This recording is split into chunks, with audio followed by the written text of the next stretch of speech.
Hello, good evening to everyone joining from India and morning to those joining in from the United States. I'm Aparna Pandey at the Hudson Institute, and I welcome all of you on behalf of both Takshashila Institution and the Hudson Institute. Before we begin, just a bit about the two institutions for those who are new here and new to both of us. The Hudson Institute was founded in 1961 by strategist Herman Kahn. Hudson is focused on helping to manage strategic transitions to the future through studies in defense, international relations, economics, healthcare, technology, culture, and law.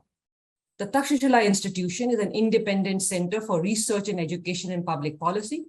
Takshashila is an independent, non-partisan think tank and concerned with how India shapes the world and how the world shapes India in turn.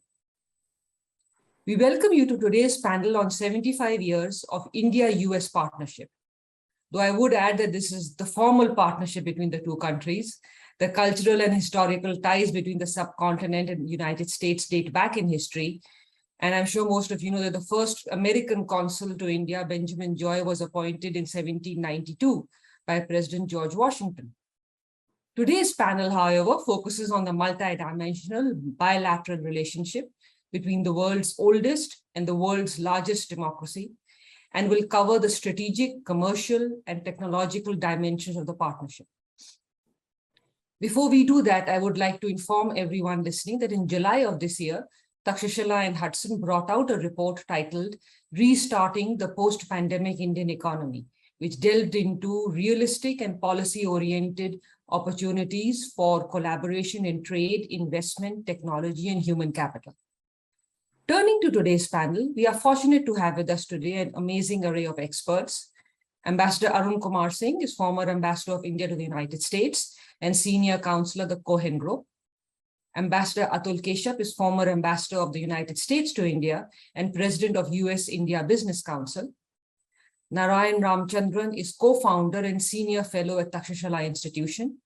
And Daniel Castro is Vice President at the Information Technology and Innovation Foundation. I will start with queries to each of the panelists, and then we will throw it open to the audience towards the end. Ambassador Singh, I'd like to start with you. As a former ambassador of India to the United States, and as someone who has worked on U.S. India relations for a few decades, could you provide us with an overview of where things stand today in our relations compared to, say, even a decade or two ago? Thank you, Aparna. Responding to your question, I think we could take as useful markers as our starting point, either Bill Clinton's visit to India in 2000, which put behind us the tremendous US opposition to the nuclear test we had done in 1998, and the US-led sanctions that had been imposed on India following those tests. Or we could take as a marker the 2008 Civil Nuclear Cooperation Agreement that was done between India and the US, which started the process of easing technology access for India to US technology and accelerating the process of removing various technology denial regimes that were targeting India, and the US had earlier led that process. So if I really just look at these two markers to see where we have reached, our trade today stands, bilateral trade, at $160 billion. It has increased 8 times in the last 20 years. US is India's largest trading partner. India is US's 9th largest trading partner. But what is even more significant for India is that although we are an overall trade deficit country, with the US, we have a trade surplus, both in trade in goods and in services. So that's important for us. The second aspect is remittances. Because we are a trade deficit country, remittances from Indians abroad to India become an important source of income for us to balance our foreign exchange earnings. And a large part of our remittances, of course, have been coming from the Gulf, where we have 8 million Indians living and working there. But in 2021, according to reports, almost 25% of our remittances that year from abroad came from Indians in the United States. Because while there was a slowing in the Gulf, under the pandemic, the high-tech sector picked up. And therefore, Indians working in the high-tech sector, including the US, were able to take advantage of that. Moving from there, when we look at the investment, US is the largest source of foreign investment in the US, in India, and the stocks amount to about $48 billion. Now, what is interesting is that Indian companies have also invested in the US. And in the last 8-10 years, Indian companies have invested almost $25 billion in the US economy, in IT, pharma sectors, gives them access to the US market, gives them access to technology in the US, helps them to become even more globally competitive. So it's a very important engagement by businesses in both directions. If you look at defense cooperation, in 2008, India hardly bought any defense supplies from the US. By now, India has contracted to buy more than $20 billion worth of defense supplies from the US. And we are now talking of going beyond a buyer-seller relationship to also partnering in defense technology. Now there, so far, we have not achieved much success, but there are efforts on both sides. And among the recent joint statements that were issued at the leadership levels from both countries, it was indicated that we would now be working together in developing a countering unmanned aerial vehicle systems technology. And now we have to see how that plays out. In terms of military exercises, both India and the US now do more bilateral military exercises with each other than with any other country. For the US, it is more with India than with any country outside NATO. And we are doing army exercises, Navy exercises, Air Force exercises, Special Forces exercises, tri-services exercises, and multilateral exercises like the Malabar series of exercises. And these have increased in complexity. And both countries are now more and more talking about interoperability of their armed forces, something that they didn't do till only a few years ago. In 2008, we had not signed any of what was called the foundational agreements in the US to enable higher level of defense cooperation, such as logistics support agreement, communication compatibility and security, basic exchange and cooperation agreement for sharing of geospatial data, or an industrial security annex to enable Indian companies to participate in the global supply chain of US companies. By now, we have signed all these agreements, and that has enabled a higher level of cooperation in defense. And I saw in one of the recent public comments that India's Raksha Mantri, the defense minister, had made. In the last 5 years, 35% of India's exports in defense went through the global supply chain of US companies. So that again reflecting their deepening of partnership. Moving from there, if I look at the diaspora presence, we have today about 4.1 million Indians or persons of Indian origin who are present in the US. It's the largest single country presence of Indian origin diaspora. But going beyond that, if you look at their engagement in US society, in US economic, political activity, there's a deep engagement. The vice president of the US today is a person of Indian origin. The director of Office of Science and Technology Policy in the White House, which is a cabinet level position, is a person of Indian origin. So starting from the time of the Obama administration, I saw an increasing number of people coming into administration at senior positions. And we saw that in the Obama administration, in the Trump administration, now the Biden administration. Or if you look at business, CEOs of Microsoft, Google, IBM, Adobe, iconic companies and high-tech companies are persons of Indian origin who have studied in various Indian institutes of engineering and technology.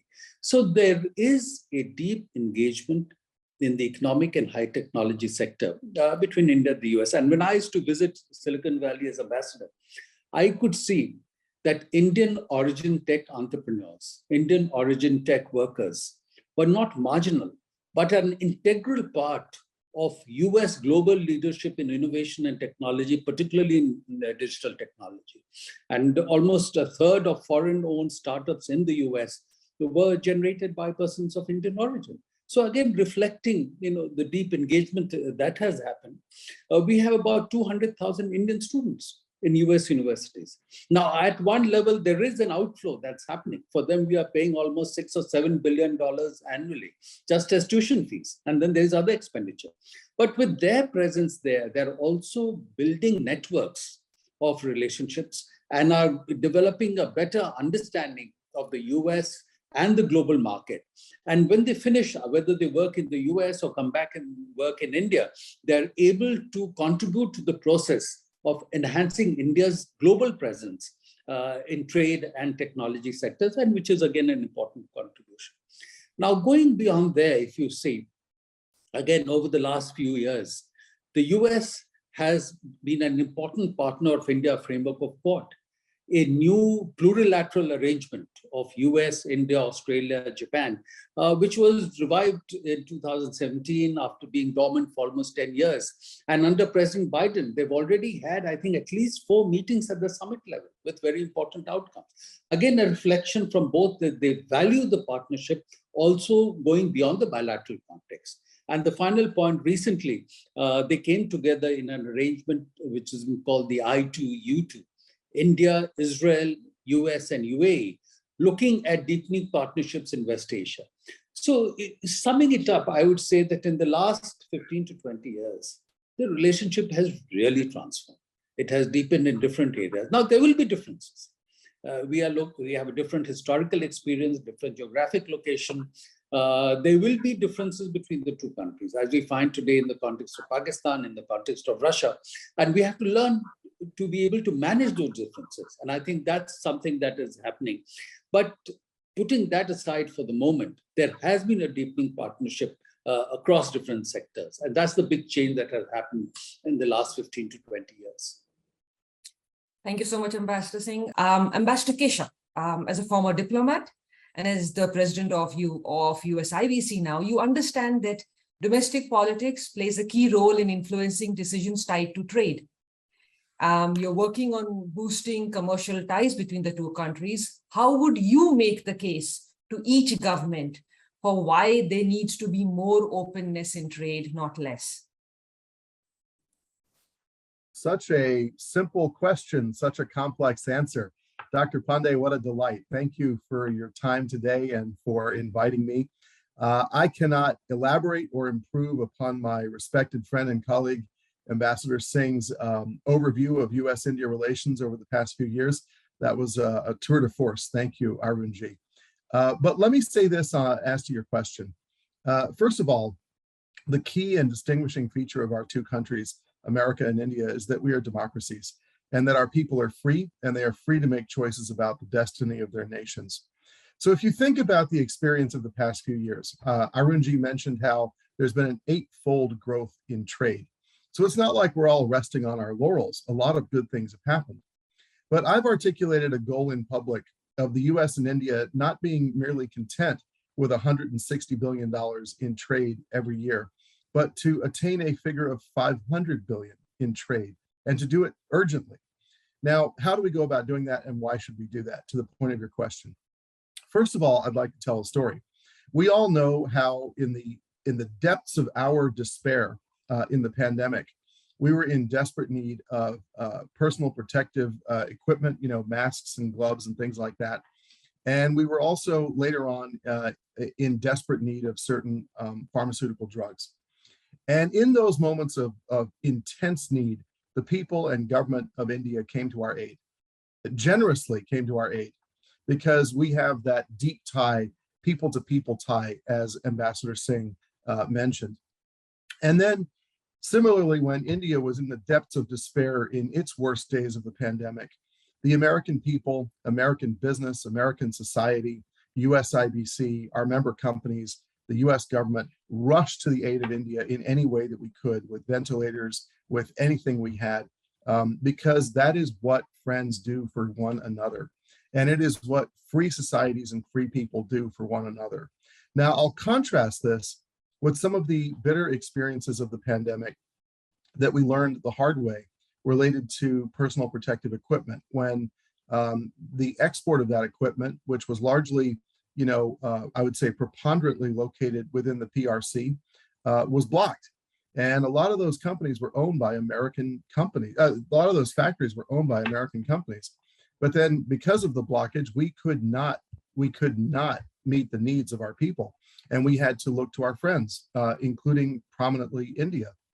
So this to me argues very heavily for a rethink about how we manage our trade flows, how we manage our investments, how we manage our partnerships as we go forward.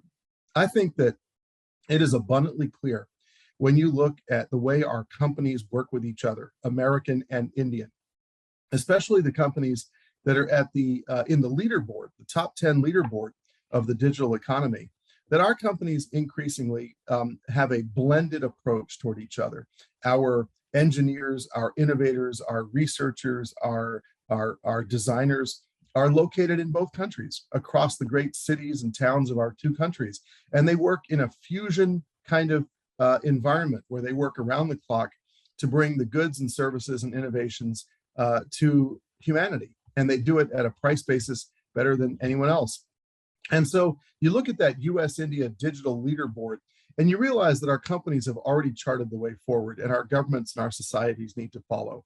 We should view each other, India and the United States, as part of a high trust ecosystem. That in fact, the conditions, the software, if you will, of our societies have allowed our companies to be innovators, to engage in very heavy research, innovation, design, product development, because we exist within a high trust ecosystem. If you look at countries that don't have our software of open and inquisitive academic freedom, that don't have the ability to think freely and to express themselves freely, they don't do as well in innovation. They can throw hundreds of billions of dollars at creating an innovation economy, and they can't do it because the software doesn't work, you know? And in India and in the United States, the software does work. And my appeal would be for us to recognize that we are not only part of a shared high trust ecosystem, and we know which other countries and societies belong within that high trust ecosystem, but that we ought to learn the lessons of the pandemic and focus on taking care of the peace and security and stability and prosperity, well-being, happiness of our people, our free democratic people. You know, here at the U.S. Chamber of Commerce, we believe in the founders' tenets of life, liberty, and the pursuit of happiness. I think that's true of all free people. And so we should look to ensure resilient supply chains. We should look to ensure that the critically important products and materials needed for the happiness, well-being, health of our people exist within free world supply chains where we can trust one another to take care of each other in times of need. And there are no vulnerabilities, there are no pinch points, there are no pain points that could result in another terrible experience like the pandemic. I think it's also increasingly important, especially after my years in government, that we look at ways to protect our technological edge and that we protect our intellectual property, our research, our innovation for the benefit of our peoples and for the world.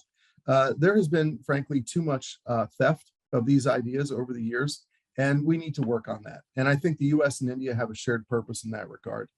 So there's all kinds of trade innovations that could happen. I recognize the difficulties of politics on trade, both in the WTO and in our respective nations. And I don't need to get into that very much, except to say that there's a lot that government, society, people can do to look toward a more ambitious goal for each other. And so if you look at our digital economy, if you look at our financial services and fintech, if you look at pharma and life sciences, if you look at defense and aerospace, professional services, there is no limit to what the US and India can do together to achieve that $500 billion goal. And I think that as our governments increasingly view each other as being part of a shared high trust ecosystem, then the companies will make business and investment decisions that are reflective of that.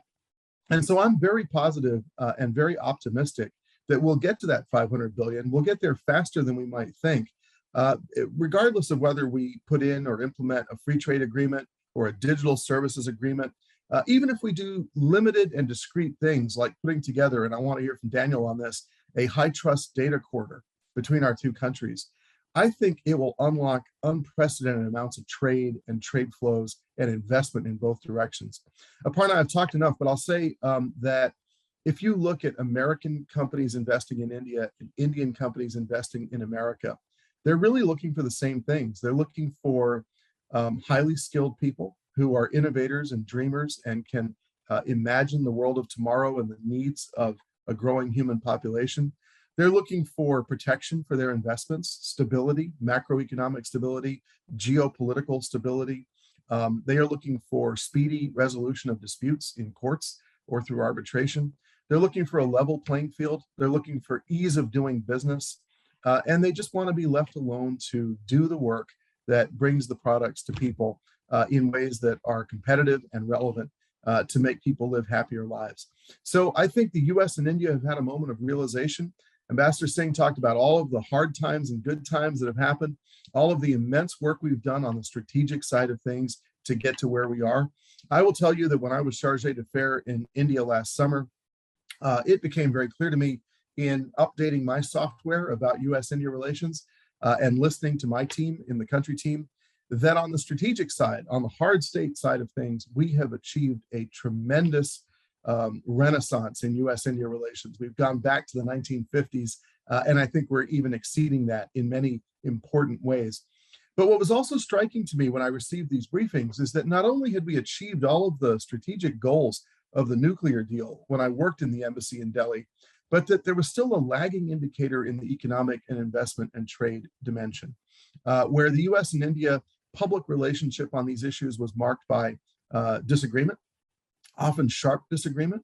And what I've argued to both countries, privately and publicly, is that a new era has begun. The pandemic has been a harsh master, and that what we need to do now is talk in a collaborative spirit about how the US and India, the world's two leading democracies, will reshape the world for greater prosperity for humanity, working together in collaboration to facilitate the rise of trade and investment between our countries and other countries in the high trust ecosystem to build a free world supply chain that is resilient and can serve our people.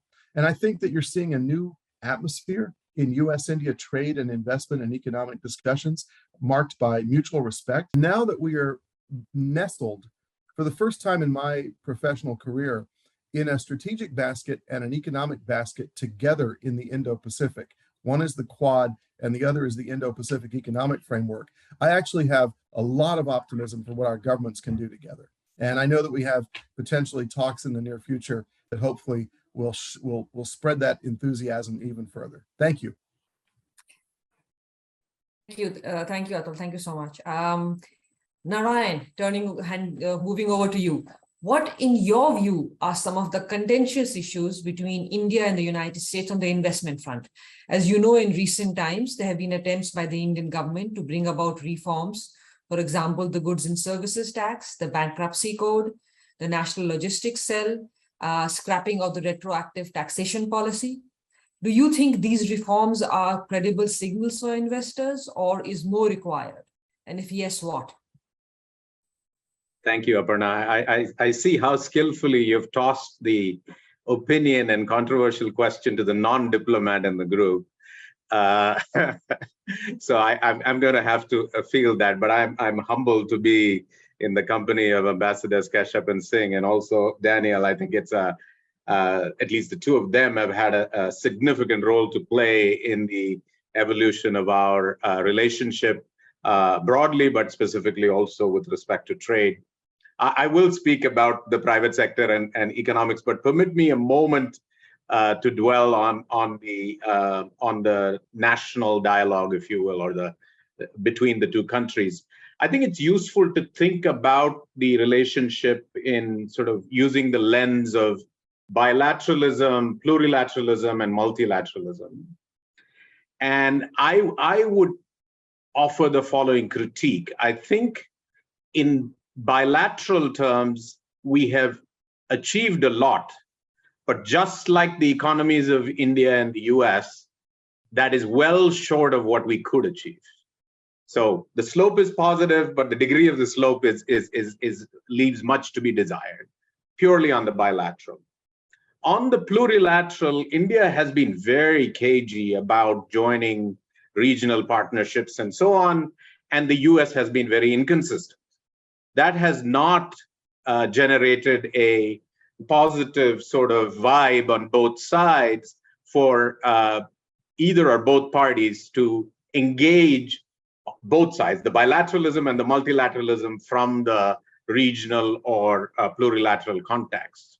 I hope both the Quad, which is far more of a geostrategic enterprise, and the IPEF will remedy that to some extent. But at the moment, there's not too much of a not every country forum in which the US and India engage each other. And this is extraordinarily important because, as we know, the nature of global supply chains is really not one country to another directly. It is sort of back and forth between 3 or 4 countries and then get shipped to the final country. So the global trade value chain requires 4 or 5 countries to be in it in order for you to actually take advantage of, as Nitin, my colleague, told me, plurilateralism or regional trade agreements are required for bilateral trade to flourish. And so I think that's a very important requirement. On the multilateral side, I'm afraid we are in a bit of a jam. This one a little bit more to do with the US than India because of all the dispute resolution side, and there may be the reasons why the US is doing, etc. But the WTO is staring at a bit of a brick wall, and India, one of the beneficiaries of the WTO, would have been one of the big beneficiaries of the WTO system, as China was from, say, 2001, 2002, has found it not a great place to hang out in for a whole variety of reasons, not least the fact that the dispute resolution mechanism is completely broken now. So that's on the between nations side. On the economic side, honestly, I fully agree with Ambassador Keshap. The India-US relationship is among the best, if not the best, in software terms. And here we are using software with the semantic that Ambassador Keshap used it, which is, that glue that makes everything work. And we have it. We have it in people-to-people exchange. We have it in a discussion of this type when we can have it sort of seamlessly. And I would ask you to wear your hat and figure out how many countries can you do this with outside of India and perhaps some Western European countries from the US point of view, right? So it's very, we have the ether in which to conduct this business. And Ambassador Keshap diplomatically left out a time frame. I would say we should, to use the corporate term, set out this big, hairy, audacious goal of 500 billion, but put a 2030 on it and put $1 trillion on 2035. Unless you sort of work backwards from there, and I know these numbers are meaningless because we're still floundering at 150 and we were still at 130 not that long ago. And by the way, just to add sort of a growth rate to what Ambassador Singh said, while we have grown, the CAGR, the growth rate on that has only been 4% over the last 10 years. So it's not impressive. It's better than 1.5% that much trade grows at. But for the most important trade relationship for India, and where India has come from, 11 to 9 to potentially 7 by the end of this decade, from the US point of view, I would say we need to grow way faster than just 4%. And frankly, nothing's stopping it. Everything, you can always find reasons for why this is not working or why India's inconsistent duty regime, tariff regime is not helping the cause. But I think there's more than enough goodwill on both sides and enough desire organically for companies to work together that organizations like the US IBC and others really just need to help facilitate and accelerate this activity. Last point about the reforms itself. India, if you will, is in sort of reforms 3.0. Reforms 1.0 was what happened in 91, 92. Reforms 2.0 happened at the turn of the century under the Vajpayee government. In particular, several regulations were promulgated, many of them excellent, that still stand us in good stead today.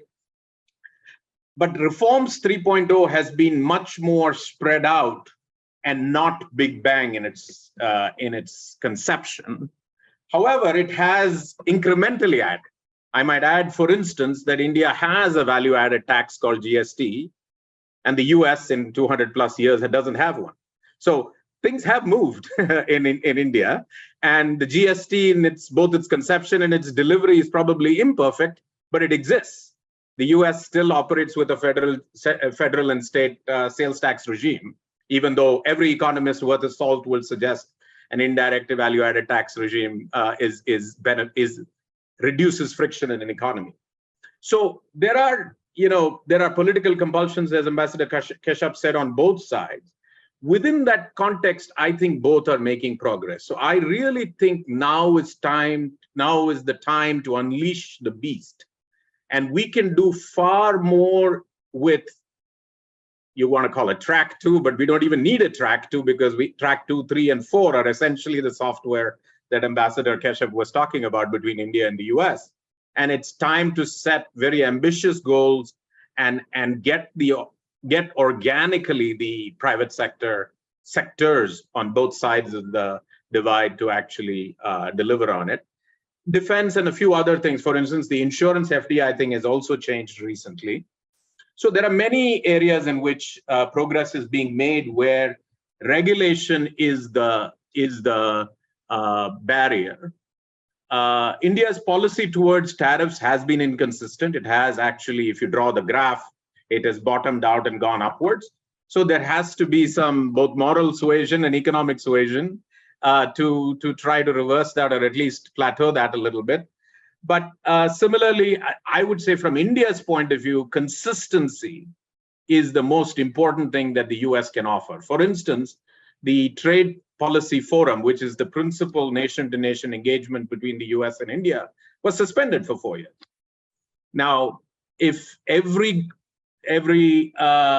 president walking in is going to have a different view on these relations that are not principles-based and cannot be relied upon for more than 4 years at a time. It looks like every 4 years we're thinking about what might happen at the presidency in the US. So this is a question that I think from an Indian point of view you would ask is how reliable are these promises? So I think if we can tackle this at the national level, then at the level of companies and the corporates, there's plenty of action to be had. And while there are hurdles and little potholes, to use the Bangalore metaphor, I think we can puddle jump over them to get to the other side. Thank you, Narayan. Thank you so much. Daniel, a key dimension of the Biden administration's policy and even of the recently released national security strategy is to, quote unquote, outcompete China, including in the technology domain. India has undertaken policies to restrict Chinese presence in this field. What are your recommendations for how India and the United States can cooperate to outcompete China in the tech arena? Well, thanks so much for having me be part of this discussion. It's great to be on this panel with such esteemed other participants. So, it's clear, right? China has made clear that it plans on dominating key technology industries in the future, in particular, some of these key digital technologies. And it's not just one that they picked all of them, right? 5G, drones, IoT, mobile payments, AI, quantum computing, the list goes on. And so from the US perspective, it's clear that the United States cannot outcompete China on its own. It has to build strategic alliances with key economic partners. And it's also clear that India should be at the top of that list, not only because it's the world's largest democracy and shares so many of the United States' economic and political values, but it's also the only country that can match China in terms of population, in terms of manufacturing capability, in terms of technical talent. So, the question is, so what do you do next, right? And so the answer, of course, is that the two countries should be coming together closer. And, there has been some important progress, I think, in that space over the last few years. So we saw the launch of the U.S. India AI initiative. There's plans to revive this, the high-tech cooperation group started in 2002 to, accelerate high-tech commerce in key areas.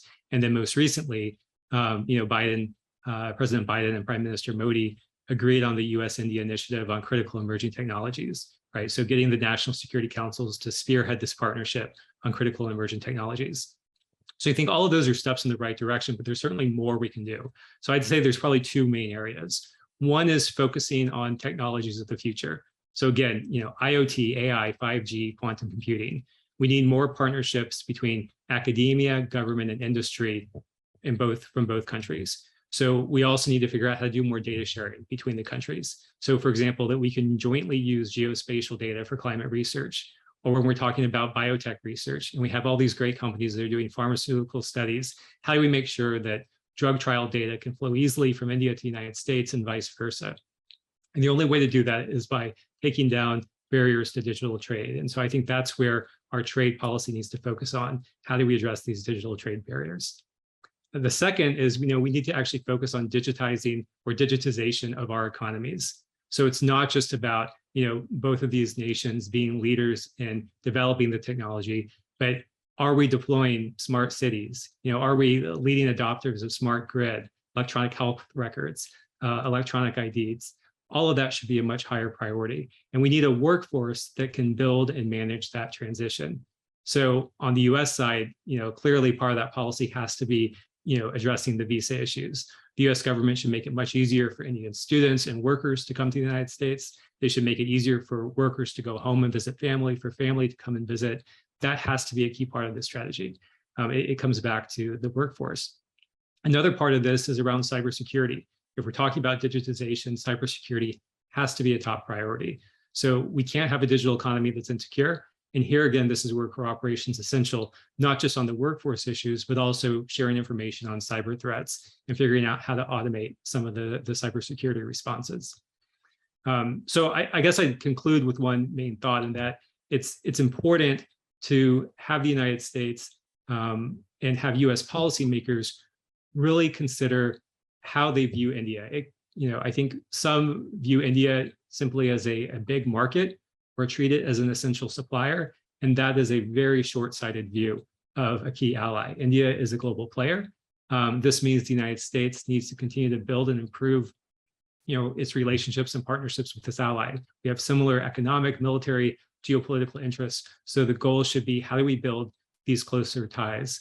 I really love what the ambassador was saying earlier about talking about a shared high trust environment, right? I think that's a key part of this vision for the future, and how the U.S. should be looking at its relationship with India. I think part of that shared high trust environment is also building a joint innovation ecosystem. And so that means, having these strong links in terms of the workforce, having strong links in terms of research partnerships, again, between academia and government and industry, and also having, shared R&D, shared data sources, shared, open source tools. And so I think that's the kind of cooperation we really need, especially in these digital technology areas, to help, build that future where we're more connected. Thank you, Daniel. Coming back to Ambassador Singh. Ambassador Singh, two successive national security strategies of the Trump and Biden administrations have emphasized relations with India as a key and leading partner for the United States. This is despite differences over Russia and Pakistan, as you mentioned earlier, and India not being a treaty ally of the US.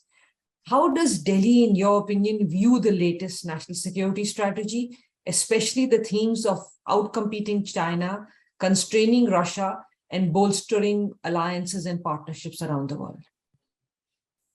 Thank you, Parn. So I can really give you only my personal assessment and view on the question that you posed. And as you rightly said, both the national security strategy that came out in the Trump administration, and then again now in the Biden administration, emphasized the challenge that the US faces from China. And even in the latest one, despite the challenge that US says it faces from Russia's actions in Ukraine in the European context, they have reiterated that China remains their primary challenge, the economic, technological, and military challenge. They've also said that they feel China has both the intent and the capability to try and reshape the international order. Now, US, from its own perspective and its own interests, want to ensure that as China challenges the current international order, US interests are protected. And therefore, the US is also looking at building stronger partnerships, alliances with other countries to deal with the challenge that it sees from a growing China. Now, in that framework, as both the national security strategy documents have made clear, they see India as an important partner. And I think Daniel also mentioned that if the US is looking at dealing with the challenge from China, it is only India that can provide the required human resource availability and high-tech human resource availability for the US to be able to maintain its leading edge in technologies in many areas. And therefore, this partnership is also important. You may have seen beyond the national security strategy documents, just 2 days ago, the US Secretary of State was speaking at an event at Stanford University in a conversation with former Secretary of State Condoleezza Rice. And he said many things that we need to take note of from the US perspective. One, that this is an inflection point. Second, that the post-Cold War era is over. Third, they're entering a phase of renewed and new forms of great power competition. And US has to deal with that. And as many analysts have pointed out, one new form in the current great power competition is that in the earlier Cold War, the two systems led by the United States and Soviet Union were not deeply engaged with each other in economic and technological terms. In today's context, there is deep engagement between the US and China, US companies and Chinese entities in economic, investment, and technological terms. So this rivalry will play out despite this deep engagement. In June this year, for example, the US-China Business Council came out with annual report, survey of US businesses in China, something they do every year. And in that report, it has been said that US companies in China are very pessimistic about the outlook for the next 5 years or so in terms of their business prospects in China, potential for investment in China. At the same time, they remain heavily profitable in terms of what they're doing in China. So there is a desire not really to decouple or disengage from the Chinese market or Chinese business. And many of them pointed out that their Chinese presence and their Chinese activity enables them to remain globally competitive. And the other challenge that the US faces is that many of its allies and partners do not see China from the same threat perception angle. Now, in Southeast Asia, for example, Singapore is a very strong ally of the US. But in 2020, the Singapore Prime Minister wrote an article in Foreign Affairs to say that Singapore does not want to choose between US and China. And you hear the same argument from other countries in ASEAN. According to a recent Pew Research survey report, while 60% and more of Americans see Russia and China as threats, only 6% of Germans see China as a threat. And therefore, German business wants to remain engaged with India. And you've seen similar statements from leading German companies, Volkswagen and others. So that's the challenge that the US faces, as is dealing with the challenge from China. Many of its allies and partners are not looking at the threat the same way. And so in the framework of this, in terms of the discussions that play out in the US, they are looking at what they say, shaping the environment around the rise of China, so that countries, not just in China's neighborhood, but globally, have options other than China as the Chinese economy and technological strength rises. And therefore, the US is able in that framework to protect its interests. So in this context, I think US clearly sees India as an important partner. But again, let me reiterate that this approach of the US towards India at one level is not a new approach. Even in the 50s and 60s, when India had difficulties with the United States in terms of the approach the US had taken towards Pakistan, making Pakistan a part of the military alliance system or supporting Pakistan in the context of Jammu and Kashmir. In the context of China, US had articulated this, they saw the democratic India bringing a different message to the global system, particularly in Africa and Latin America, compared to the message coming out of communist China. And even though we had differences with the US, in 1962, when we had the conflict with China, it was the US which was far more helpful towards India than the Soviet Union, with which we had a very strong partnership. Whereas, of course, in 1971, it was the Soviet Union that had been very helpful and the US was adversarial. So the US has a certain approach to India, keeping in mind the challenges that it sees from China. And I think from India's perspective, we have to see where there is a convergence of interests with the US, and there you work together. Where there is a divergence of interests, which will be there inevitably, because we want strategic autonomy in our decision making. And US is a global player. It has equities in different regions with different countries. Where there's a divergence, we learn to manage those divergences and differences, and while building on the convergences. So I think it is in that framework that, as Ambassador Keshap also pointed out, there is a global reordering of supply chains happening. It started with the Trump tariffs on China. It was exacerbated by the pandemic. And India needs to seize the new opportunity to fit into the new global supply chains that are coming up. And Indian leaders, our Commerce Minister, Prime Minister, and others have spoken about resilient supply chains, more secure supply chains, and that India wanting to be a part of this. There's a discussion on secure supply chains also in the framework of Quad. It is also going to be discussed in the framework of ITIF. So that's one area. And I think another area that we should look at, what Daniel referred to, is building a new partnership in critical and emerging technologies, because they are going to transform the way we live, the way we work.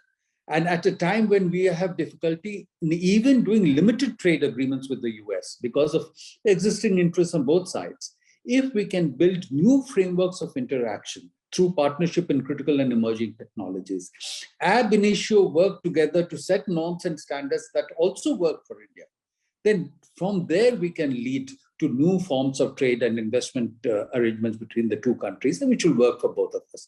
So I think that is the way to go. And I do believe that the technological partnership ferment that is happening in the global context provides new opportunity for India and provides new opportunity for India-US partnership. Thank you. Thank you, Ambassador Singh. Continuing on something you mentioned, I'll turn to Ambassador Keshap now. If we stick with the theme of the NSS, which talks about seeking to outcompete China, there has been talk of a China +1 business strategy for risk mitigation purposes. Basically, find another country and sort of, will and move to that country and ensure that you protect business. But are American businesses willing to opt for it? A survey that Ambassador Singh mentioned shows that while American businesses are concerned about the next 5 years in China, they are still making profits in China. So are they willing to move out or at least move to another country? And if that is so, what implication does that have for India-US trade? Ambassador Keshap. Well, Dr. Pandey, first of all, it is always a hard act to follow Ambassador Singh. He gives such great answers. Let me try to offer a little bit of insight. Look, our companies want to be left alone, frankly, to innovate and create products and services that the world wants. And they want to be able to do that in a way that allows them to make profits for their shareholders. And they want consistency, they want predictability, they want protection for their investments, many of which take many years to pay out. And so they're always looking for places where they can do that. Ambassador Singh accurately points out that American companies that have invested so heavily in China over the decades continue to make money in China. So when you look at this notion in the NSS about national security strategy about outcompeting China, you've got to look at it from the private sector perspective, which is, okay, fine. If I can make my product in a more stable, more predictable, more consistent, more protected, and maybe even more profitable way somewhere else, I'll happily go there. But this goes back to the old phrase, if you build it, they will come, right? And I think that what is happening now, as we go into this new era of renewed great power competition, is that countries around the world are realizing they have a moment of opportunity. And whether it's Vietnam or Indonesia or Mexico or even frankly many states in the United States of America, they realize that geostrategic risks are climbing so fast that a lot of companies are factoring that and pricing that into their decision making. So you may not frankly be able to outcompete China in terms of cost of manufacture on something, but there may be offsetting geopolitical risks that are factored and priced in going forward.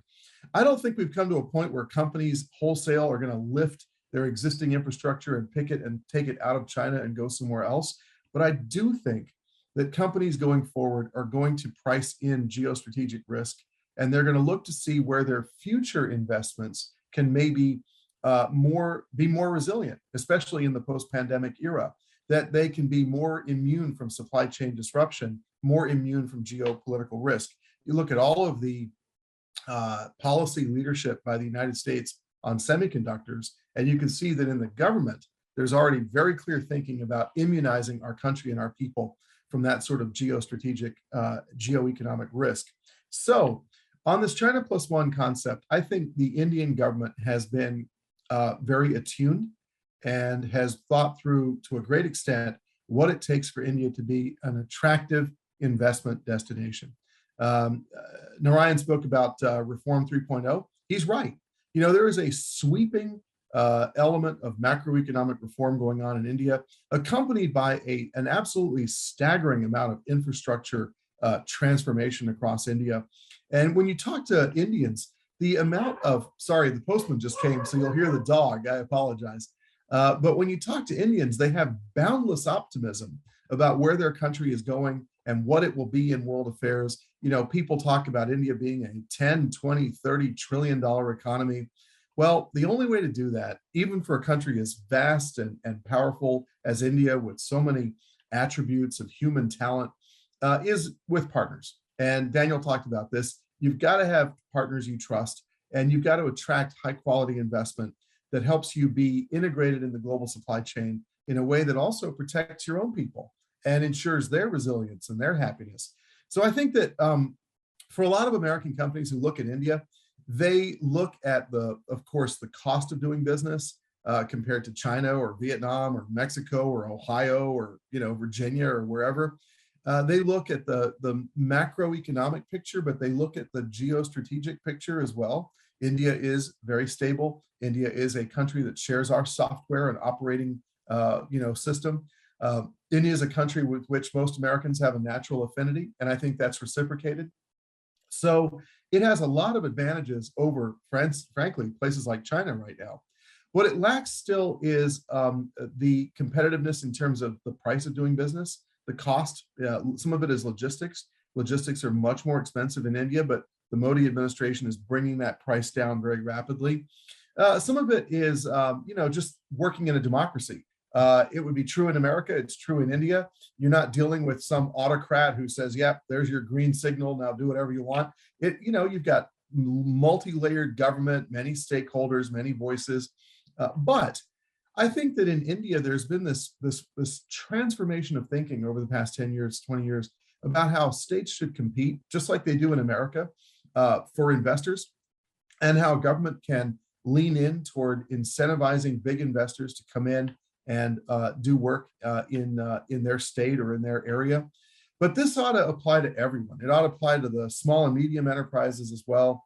What investors are looking for essentially is reassurance. They want their capital, which is the capital of their shareholders, to be invested for 5, 10, 20, 30 years, 50 years in a productive way. If you're going to make a $10 or $20 billion investment, you want to make pretty darn sure that there's a reasonable return on investment that justifies all of that money going in. Predictability, consistency, stability, ease of doing business, rapid arbitration of any disputes that may come up, which inevitably will. These are the things they're looking for. I think the Indian government is tuning itself in many ways that address that need. I think there's a lot of achievement and progress by India in the last few years. And yet India is in a global competition. And so I can't say with a guarantee that American companies are going to come to India and that India will be the leading +1 in the world. What I will say is that in this era of competition for those investment dollars, India is definitely upping its game in ways that I think will be good for India, good for the world, good for US IBC companies, and ideally create more resilience and prosperity for all freedom-loving people. Thank you so much, Ambassador Keshap. Narayan, I'm going to turn to you and maybe ask you a slightly easier question this time. If you look at the trade and investment domain, what are, in your opinion, some of the low-hanging fruits in the short term that can be achieved, and maybe some in the medium or long term? Sure. Yeah. So I'm going to give you 5 quick things. So first, I like Ambassador Singh's and what Ambassador Keshap expanded on frame. And the frame, to use my words, would be, we're not in a Cold War. I think the world has to recognize, if you want to call it something, you call it a lukewarm war if you like, but it's not the old statement of the enemy of my enemy is my friend. It's got to be the competitor of my competitor can be my occasional friend. And that is the world.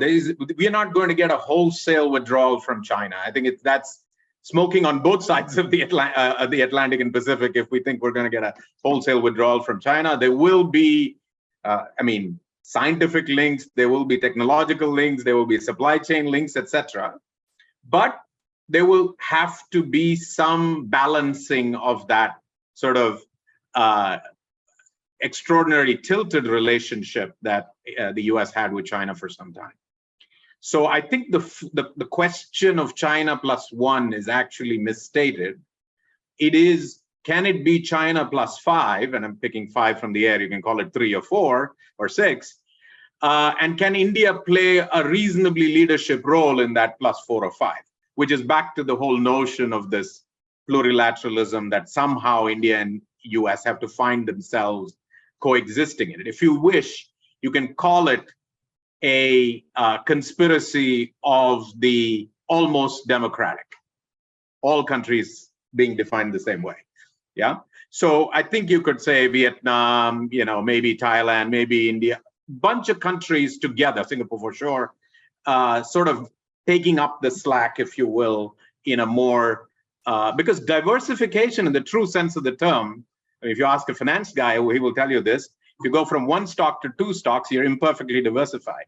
You at least need 20 in the case of portfolios, but here I would say you would need 5 or 6. So first one is the frame, and I would think of this frame as a competition or co-opetition frame rather than an enemy-friend frame.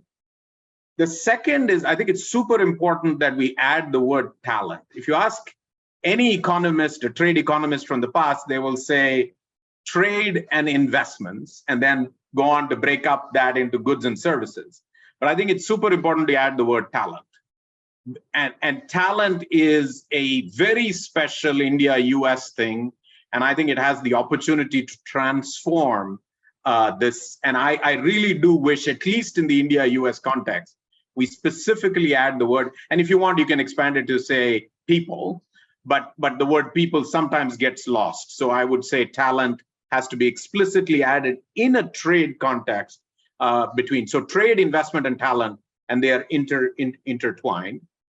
Third, I would repeat what Ambassador Keshap and I said, which is we need to set out an audacious goal and look backwards rather than incrementally forwards. And so 2030, 500 billion, 2050, 2035 trillion. Fourth, on the how to do this, I don't think there are magic bullets. But I do think there is an approach of small wins that can help both sort of heterogeneous polities to appreciate the potential. So I think we should work on several small wins simultaneously. I think USIBC is already doing some of them. The agreement on critical and emerging technologies could be one such, etc. But we really, and the moment you have a small win, then we should be impatient with our ambition on that, at least that particular little dimension that the win has been scored in. So I would not go for India becomes the free trade champion of the world. It ain't happening. Or that US becomes consistent and believes in a 20-year strategic framework. Not happening. So we might as well go for small wins and deliver those. But when they happen, just accelerate delivery on this. And then the last, which is in terms of actual content, I fully agree with Daniel, and maybe that's a perfect segue to the question to him, that much of the content related stuff relates to high tech. Already there is engagement in in many areas. Of course, in many quote tech areas that are not high tech, like SaaS and other things, the India-US are already in significant discussion. But the moment it crosses some sort of technological divide, let's call it the CFIUS line, which doesn't apply to India but applies to other countries. If you cross the CFIUS line, you need some sort of framework to be able to talk about it in, and that's where I think much of the discussion on partnerships needs to be structured. But I would approach it still with a small win mentality and string them together to make for the audacious goal that I think we should set out. Thank you so much, Narayan.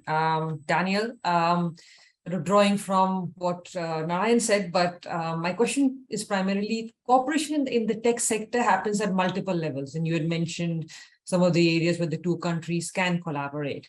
Others could be, startups, academia, research institutions, manufacturing, defense.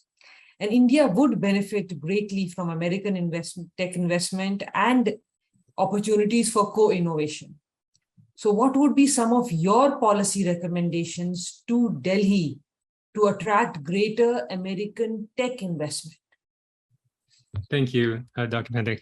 So, I think first, it's important to note there is significant investment in India, of course, from major tech companies like Google, Amazon, and Microsoft. We have major IT services companies, like Accenture and Deloitte, IBM. They employ hundreds of thousands of Indian workers.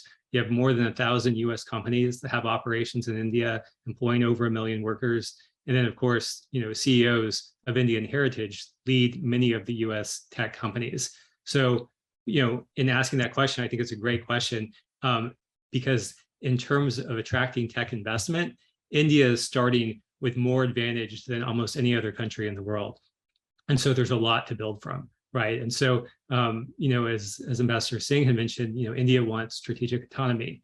The US also wants strategic autonomy. And so I think what's important as we're thinking about, improving these relationships, building the next stage of this strategic relationships between the countries and economic relationship, we have to make sure that calls for strategic autonomy don't turn into nationalism or isolationism. And in particular, I'm thinking about this even just purely from the United States' perspective and how it might evolve. The United States has woken up to the problem of dependency on China for hardware.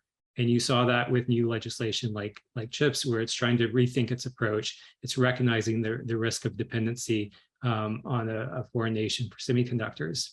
And so if we think about what that means for the future of US policy, the United States will want to avoid a scenario in the future where it finds itself dependent on another country for other types of key areas. So for example, US policymakers might wonder, should the United States be dependent on India for IT services if in the future, perhaps the two countries are out of alignment on strategic goals? So again, I think this goes back to, what can Delhi be doing? It goes back to this idea of how do you build this trusted joint innovation ecosystem to overcome those potential concerns that might arise in the future.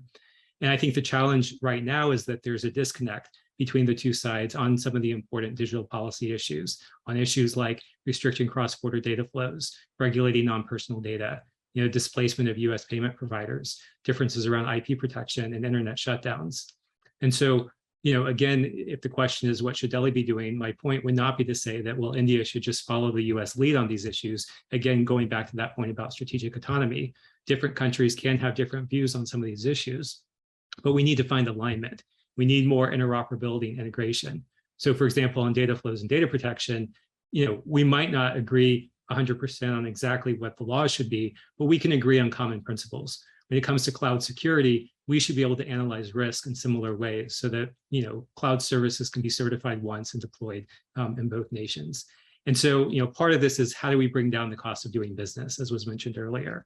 Can we minimize red tape? Can we, eliminate preferences for local firms? Can we make it easier to do e-commerce, whether it's improving shipping or customs facilitation? Can we address issues like counterfeits? Can we push forward open technology standards so that no one country or region is advantaged? But how else can we address this? I think kind of moving forward, one thing is, so much of the future of digital is going to be around AI. Artificial intelligence is really where innovation is going in the digital space, and a lot of that will be driven by defense. So continuing to build on the Quad framework to deepen AI cooperation in the region is going to be one key area. But the second that I would suggest that maybe is a little more actionable is that both India and the United States have established these bilateral trade and technology councils with the EU, specifically to address these types of digital trade issues that I was just talking about.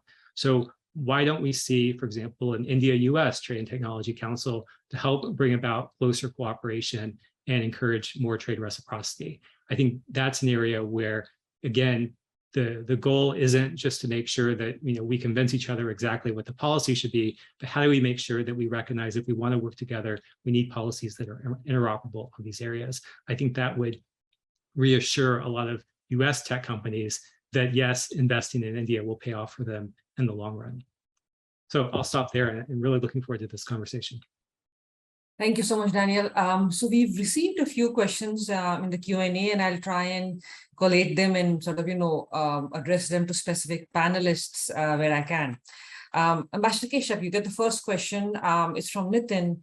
Question is about the Quad and the bubble of trust that has been created in the Indo-Pacific Quad, US, India, Japan, and Australia. And his two questions are, how do we get multilateral trade going with this grouping? And when would be the right time to include other regional economies in this Quad bubble of trust? Well, hello, Nitin. Thank you for the great question. Look, there's a long and tangled tale that leads us to where we are today, right? I don't need to get into the long history of the Quad, which included a stalled out period for several years. I don't need to get into the TPP and all of the long history of plurilateral efforts in the Indo-Pacific. But here we are, India and the United States and other key friends are in the Indo-Pacific Economic Framework. And of course, the four of us are in the Quad. The Quad is really important. I won't attribute who said it, but someone who is in an extremely senior policy position in my government said that the Quad is the most important organization that the United States is part of at this point. And when you think about the future history of the 21st century and the big power struggles that are going to happen, the Quad is really, really important. Now, how do you create a Quad trading initiative? I already talked a little earlier about the very tough politics in my country on trade issues. The politics are tough in all of our countries. We are democracies. There are many voices. There are many opinions. It is very hard to forge a consensus, but this is where leadership comes in. And I would want to pause and pay homage to the memory of Prime Minister Abe Shinzo.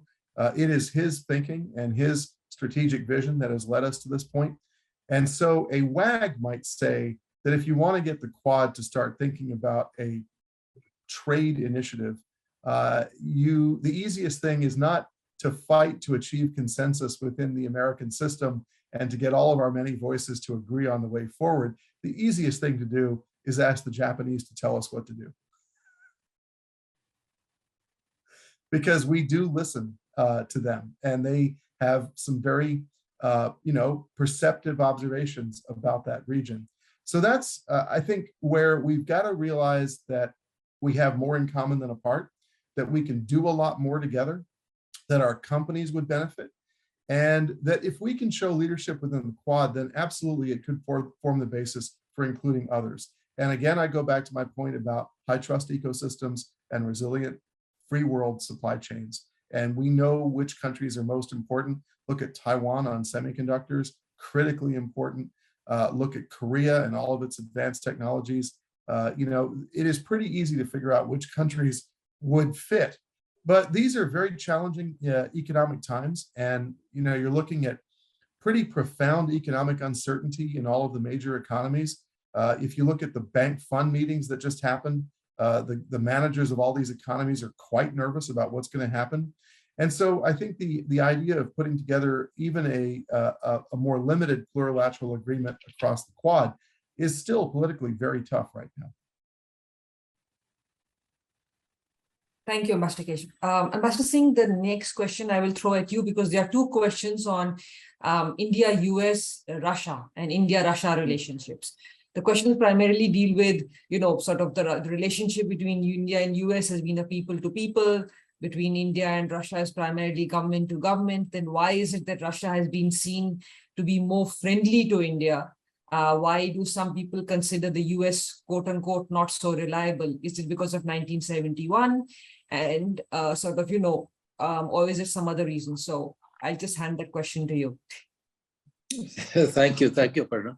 So there is a history to it, and I think really the process started way back in the 50s, when at that time the US, after initially supporting India in the context of Pakistan and Jammu and Kashmir, turned its position and became more supportive of Pakistan at the United Nations because they saw Pakistan now as part of the US-led military alliance system. And there was deep disappointment in India with the US position and change in US position.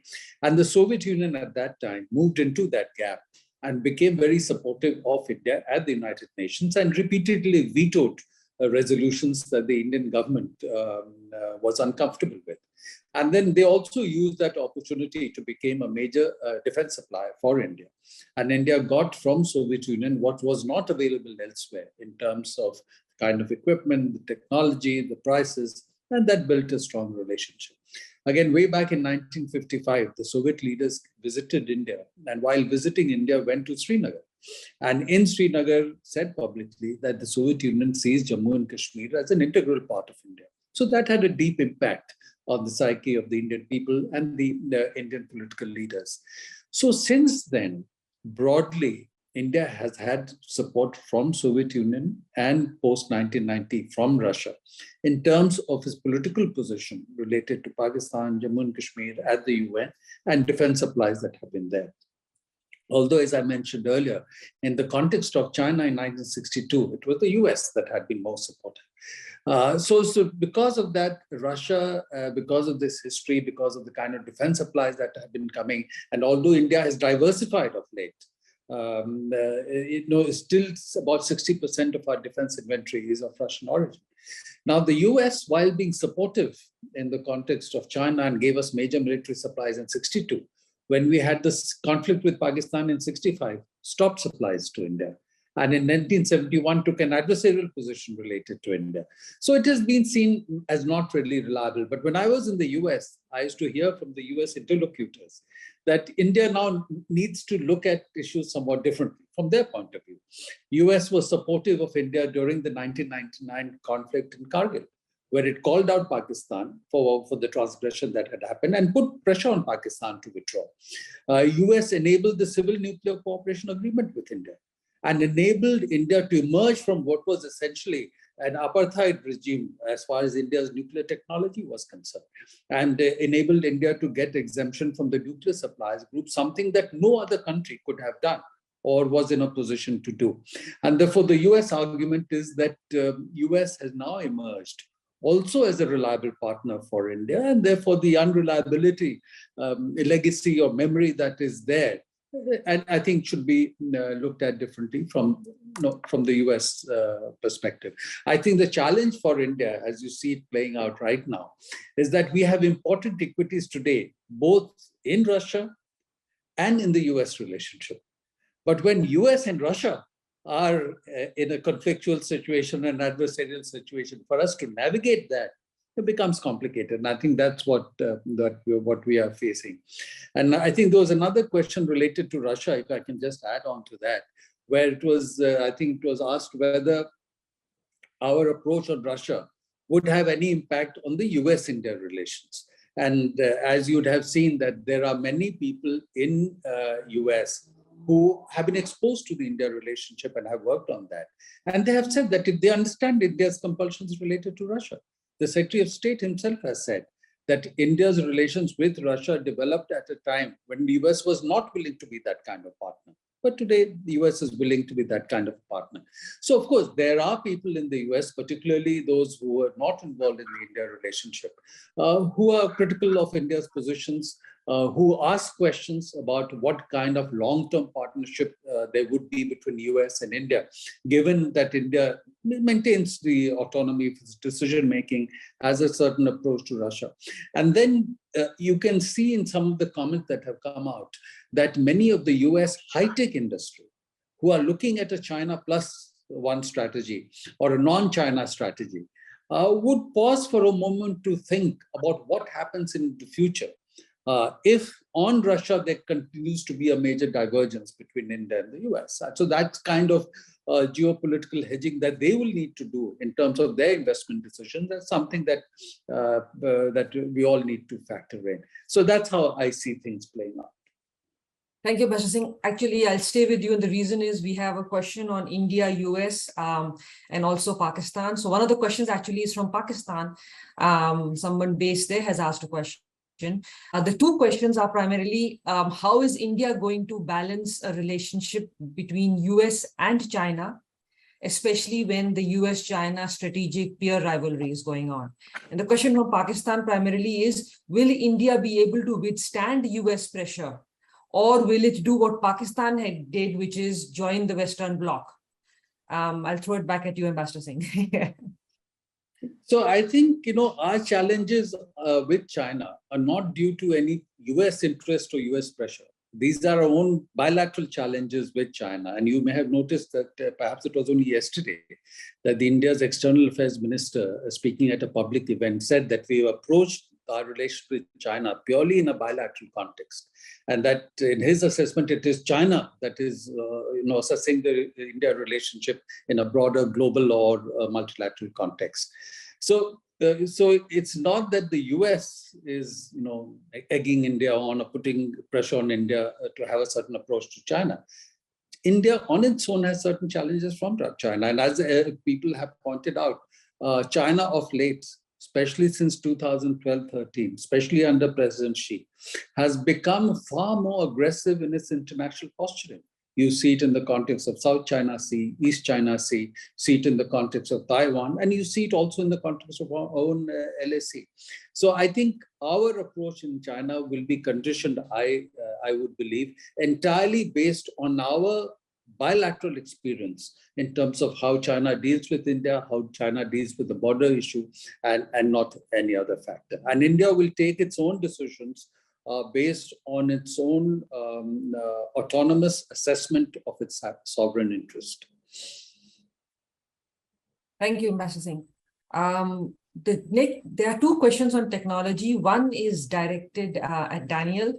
And so I'll ask Daniel the question first. Daniel, Nitin's question is, I'm concerned that in the post-Ukraine world, the risk that countries will follow their government's foreign policy line is pushing countries into wasteful quest for indigenization. Please comment or offer your thoughts on this question.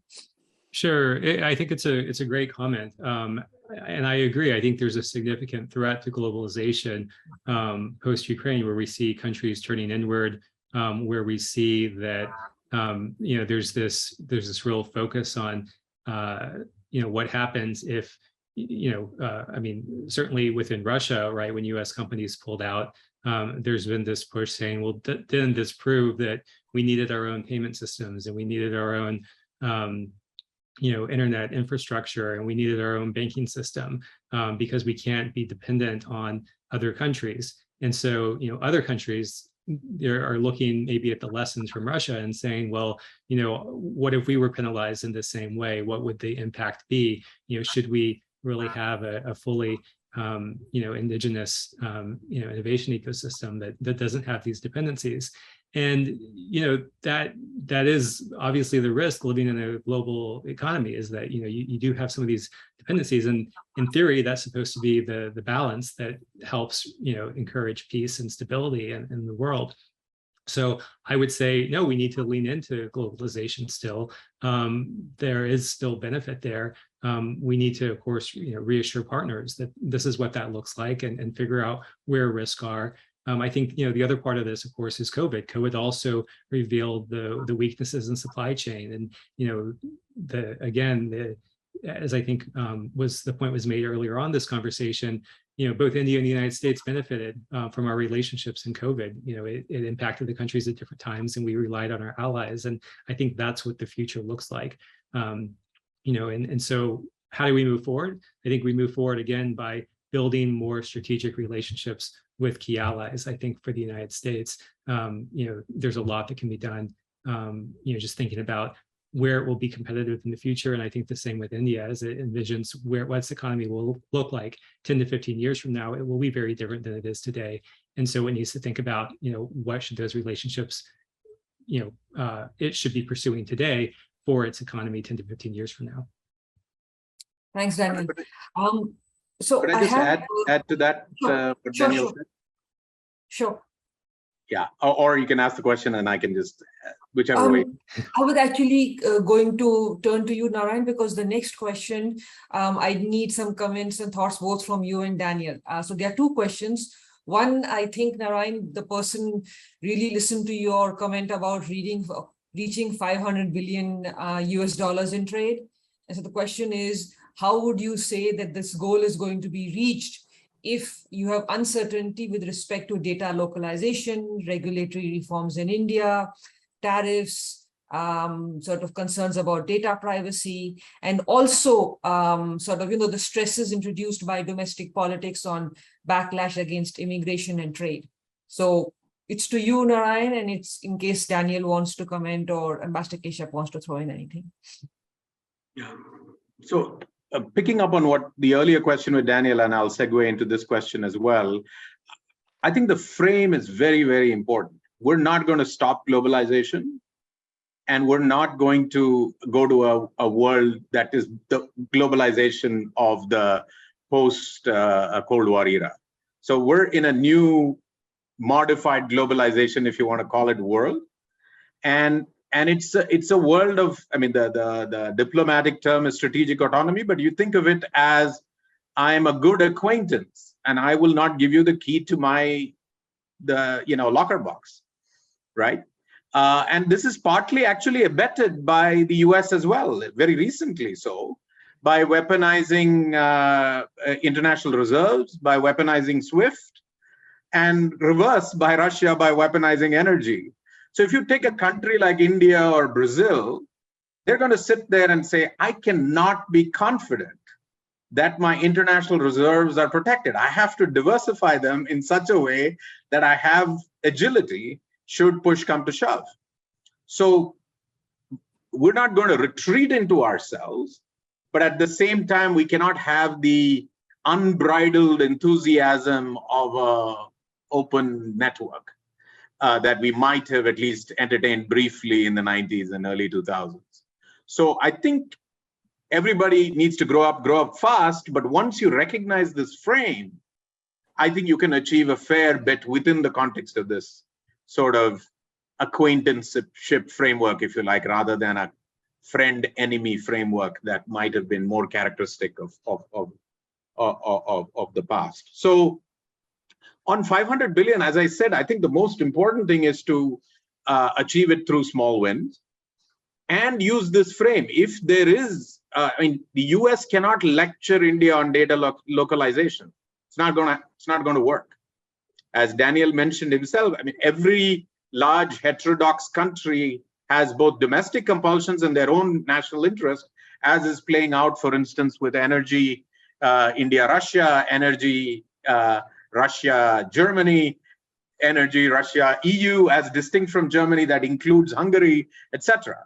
Right? So everybody has a slightly different point of view, which they are willing to exercise and defend in that context. And I think that's the nature that the world is evolving to. And data localization in particular is a very, in that context, is a very understandable request for a large country like India or Brazil or any of these big sort of independent countries, that they would want that. And the US dealt fine, not only with data localization, but complete localization when it was China. why not deal with data localization when some country like India asks for it? Some of it is that the private sector is protesting because there is short-term cost, right? It is, how do I disentangle my data from all the servers that I have in Singapore and Ireland and all of that? But, if they finally decide that the business is big enough in India, it's doable over a certain time frame, 6, 9, 12 months, something like that. So I would say if both sides respect the autonomy of the other side, but have the larger goal of improving things as the objective, then you can work together and find a solution to solve some of these challenges. Daniel or Master Keshap, anybody else wants to hop in? Because after that, I'm going to ask the final question, which I don't know which one of you will want to answer. Because it has to do with visas and the long delay in visas and in sort of visas for Indians to go to the US. The question primarily is, is it because India has taken an independent national interest approach towards the Russia-Ukraine conflict that there's a long waiting period for obtaining a US visa today by an ordinary Indian citizen? The other question is, many countries have digitalized their visa processing and granting systems. Can the United States also adapt its consular services to a more digitized system, especially for those who have visited US multiple times? Ambassador Keshap, will you like to take up this question? I'm happy to do so, Aparna. Thank you. It's an important set of questions. Let me just say on the data issue, number one, I've made the point in public that given that the US and India are at the top of the leaderboard in the digital economy, we need to make sure that we avoid taking any steps that would drop us into a subordinate position, and that we need to keep the goose that lays the golden eggs continuing to do that. So, there's a whole question about what procedures and laws and regulations will help protect India's vibrant startup ecosystem. And so I leave that for the Indian people to figure out what they want to do. But I just want to make sure we stay on top and that our companies are at the top of the pile. If the US and India frame the rules of the digital economy, we can be sure that human freedom is assured. If others do it, we do not have that assurance. So we've got to get it right. On visas, look, there are 3 or 4 things that flow into this, and it's a very complicated scenario, but Congress makes the law, and Congress establishes the legal framework by which the State Department and DHS and others do visas. DHS, the Department of Homeland Security, is the repository for implementation of the law, and then the State Department at its embassies around the world does the physical work of visa processing, visa interviewing, etc. So an embassy itself cannot make any changes to law or procedure or staffing or anything else, but that it defer to the law as set by Congress, policy as set by DHS, and implementation as set by the State Department. So the good news in all of this is that there is insanely robust demand for travel to the United States by Indians, for tourism, for studies, for business, for negotiations, for training, for 1,000 reasons why a free people would want to travel to another free country. And that's great. That is fantastic. The rebound after the pandemic is a wonderful, wonderful thing. But when I was in India last year, I was informed by my visa officers that we were down to half staffing because there's a normal attrition of people who rotate out, they go to other assignments or they quit or they do whatever. And because Congress established the visa system around the world as a fee-for-service system, unless fees are coming in, you can't sustain the recruitment pipeline. Now, the recruitment pipeline for a visa officer is 2 years minimum. You have to go through security and medical and training and suitability and so much else before you're deployed. So if the water stops, which is the visa fees, and then for 2 years there's no fees due to the pandemic and very low demand, and then all of a sudden there's an enormous demand, but you haven't done anything over 2 years to sustain your recruitment pipeline, all of a sudden you have a very severe staffing crunch. Now, This goes to the other question: can you streamline the procedure? Can you leverage, the digital economy to make it faster? Can you leverage things like India's Aadhaar card to ensure that the person you're talking to on the video screen is that actual human being? Can you innovate in the systems and processes? I think the answer is yes, but for that innovation to take place, the Congress of the United States, elected representatives of the American people, need to give the State Department and DHS the parameters in which to do that. And often that is done in legislation based on the Immigration and Naturalization Act. And then DHS and state and NSC and all the people who look at our immigration system need to rationalize those procedures. And then an embassy can be given guidance on how to do that. And so there are band-aids, however. You can move visa officers from around the world into India to address the backlog. The problem is it creates a problem elsewhere. The backlog in India is serious and it is growing. But then, I'm hearing that this backlog issue is affecting many embassies around the world and many countries. So this is something where we as Americans need to accept the happy news that millions of people around the world want to come to America. They want to come to Disneyland. They want to come for business or training or negotiations or studies. That's a great thing. And so my appeal to my fellow countrymen and women is, let's fix it. Let's have a can-do attitude. Let's get on this. Let's make sure people can come for all the reasons Daniel said earlier. It is essential to a prosperous, advanced economy that the best and brightest of all the world come to us, learn from us, we learn from them, and it helps the entire world. So I'm confident that if we're pragmatic, we can fix it, but we need to fix it right away because people cannot wait a year and a half merely for an interview. I will say that if you are a prior recipient of an American visa, my understanding is you can generally avail of a kind of you can bypass the need for the mandatory in-person interview, which was instituted after 9/11. And so it's an easier renewal process. But then there are a lot of people who are first-time applicants, children particularly, and they have to go through, the mandated procedures. So again, a problem that I think needs urgent fixing, but is very complicated and is beyond the ability of any one embassy to fix. Over. Thank you so much, Ambassador Keshap, for the detailed response. It's really helpful for everyone who's listening and for all those who will hopefully watch our video later on.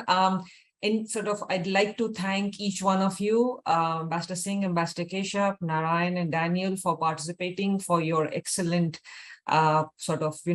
comments, conversation.